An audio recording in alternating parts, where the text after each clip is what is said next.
at Fresno Chaffee Zoo, and we're going to look at one of the projects that we're working on right now. We're going to describe what went into the planting and give you a sense of what it's like to landscape an Asian exhibit at the zoo.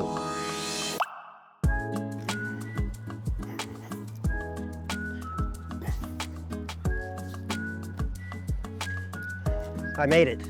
Chip has a lion phobia, so he didn't come with me, but Brendan can put in some shots of him so that we can still feel his presence. We're here on the roof of a structure that used to house Asian elephants. The elephant exhibit now is being retrofitted into a completely different kind of exhibit.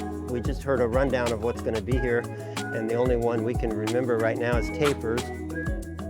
We're going to use the roof here to overlook the exhibit and show you kind of the inside operation of our work.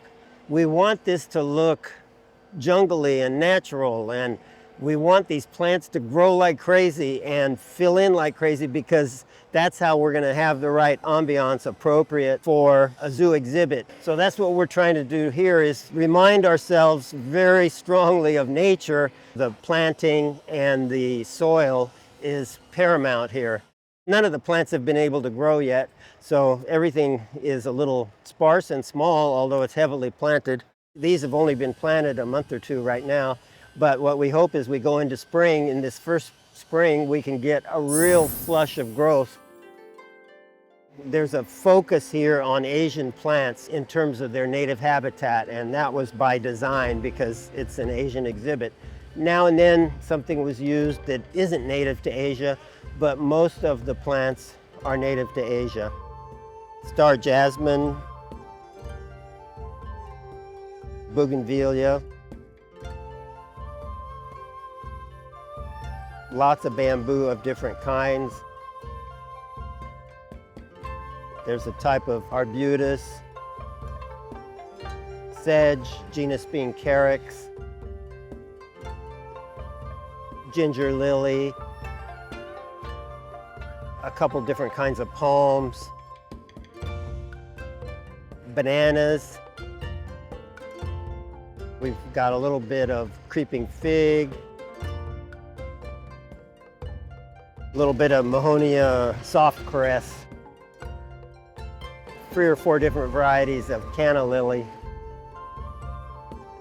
So this is an example of what we're doing in a lot of spots here, and that is using vines to cascade over walls and vines to grow up walls. In order to do that, we used a lot of welded wire, very heavy-duty welded wire, which we painted dragon's breath to blend in with the colors of this artificial concrete walls built all over the zoo. Some of them already existed here because it was an elephant exhibit, and some of them are new.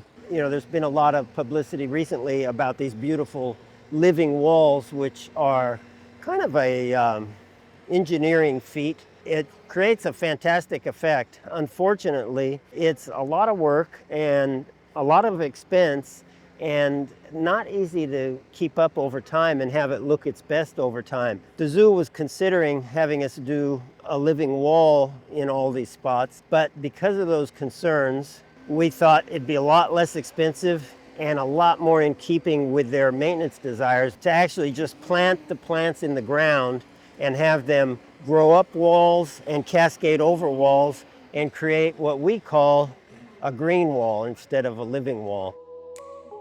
One of the neat things about using our products to maximize growth in an exhibit like this is the health of the animals. They require that all the products that are used be analyzed and approved prior to use. So our John & Bob's products have been approved to use in these animal exhibits because they're completely organic, they're safe for humans and kids and pets. What they're really focused on is maximizing soil life. They give you the maximum opportunity to jumpstart growth and make that soil as healthy as possible without needing any chemical fertilizers, and also while minimizing the possibility of pests and diseases that might require some pesticide or something that you wouldn't want to use.